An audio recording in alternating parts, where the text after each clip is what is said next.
In this video, we're going to go over how to add your training program and credentials into the ClimateWorks system. When you're logged in to the system, you'll select the icon for provider info. You'll then select the tab for training programs. And if it doesn't already automatically filter, what you'll do is you'll select the appropriate project and your grantee organization. And you can click filter to see if there's any already in the system. If not, if the table is empty, you'll click the add program button. And this is split up into three sections as provider info. The first one is add program information. So we'll scroll down to here. And the first question we have is, what type of program do you offer? For ClimateWorks, you'll select pre-apprenticeship. And for others, you can select career pathway or these other types of apprenticeship for youth, Illinois apprenticeship, Illinois pre-apprenticeship, and registered apprenticeship. And we have info bubbles explaining more about those types of programs. The next section for approved training program source, you'll select this option for submit training program for approval. This program is not required to be included in the WIO approved training program search. And so then you'll enter the program information field here, starting off with the program name. So let's say David's program, and then you can enter a description for the program. And the info bubble here says include course delivery overview, credentials earned upon completion, career pathway information, and perks for participating in the program. So you'll enter that text in this section here. Grantee name. In this next section, you'll enter the provider information. Let's say we'll give it a street address. Enter the city, state, and zip code. And then we'll be entering this first one, this CIP code. You'll enter that number here. If you don't know what this is, that's all right. You can select this, look up CIP codes, and you can either enter a keyword search here or do a search to pull back all of the codes. Then you can filter through this here. And when you find the selection, you'll just press this button to select. You'll enter the time to complete in weeks. The training career pathway, you'll select the one that makes the most sense with the program information. And then we'll have a field for SOC, the SOC codes, similar to the previous one. You can enter a keyword search or do a blind search and then select from here. So we'll get that button in there. And then in this target occupation field, that job title will populate here. And if you need to edit it or tweak it, you certainly can. And then the last code, NAICS. Again, you can click the lookup NAICS code and do a search right here and filter through it and enter that there. For enrollment information, you can enter, you'll be entering what is your projected number of participants to serve. The program contact, these will be people who have access to your grantee organization in the system. And so in this case, we'll select the program contact as John Smith.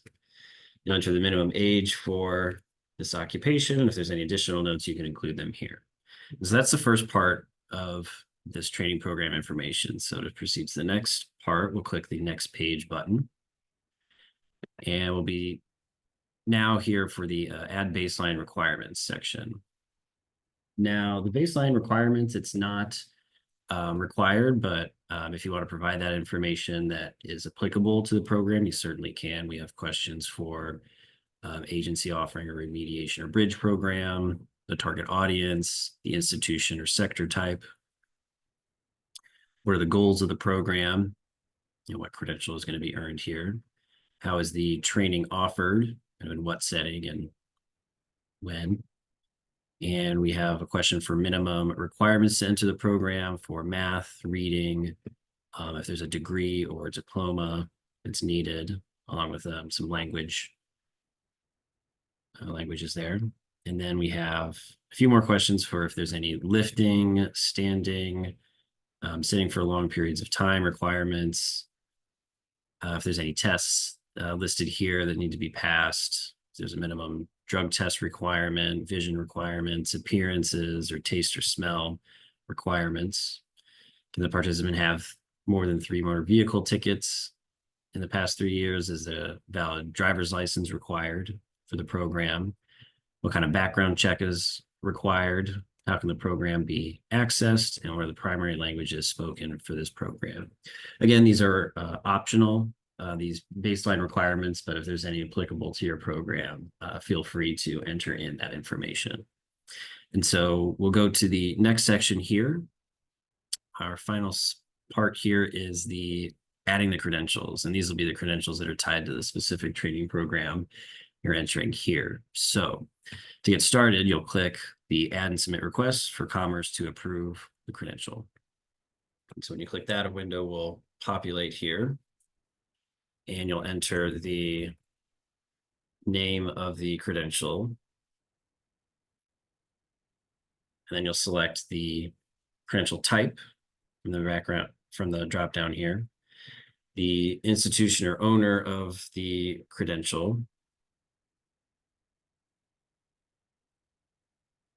and then the description of the credential here. Just entering some placeholder text here. And then there's a few other fields that you can add if there's, a level of degree for education or, applicable occupations, industries, and subject areas. You can start to, enter text in here, and if there's any with that, text search or terminology, then you can, select from the applicable ones here. If there's, multiple ones, they all, they can be added here. They can be added that way by doing the text search, selecting this, and then clicking save and add another. And if you need to remove them, you can just click the view level of degrees added and remove those. The same, operates the same way for occupations, industries, and subject areas. And then our last question here is, does the customer earn this credential or get prepared to earn this credential upon completion of the program? And so we'll make that selection there, and then we'll click the save button, and we'll see that our credential is pending. And so, if there's another credential that would be earned with the training program, you can select and add another one, just like how we went over. But what we really need to do, very important step here, is clicking this finish button, because this actually saves all of the information that we've entered on these 3 tabs here. So we'll click finish, and we'll be redirected back to this training program page. And let's see. We find the program that I submitted. Okay, so this is the David's program, the one that we just went over. We can see that it's pending. And so what will happen is Commerce, the regional administrators, they'll review the training programs and credentials that have been submitted through the CEJA system. And then once they have a chance to review and follow up with any questions that may come up, once that is all squared away, this will then have a status of approved. Then you'll be able to proceed with adding customers and any credentials in the training programs that they're enrolled in.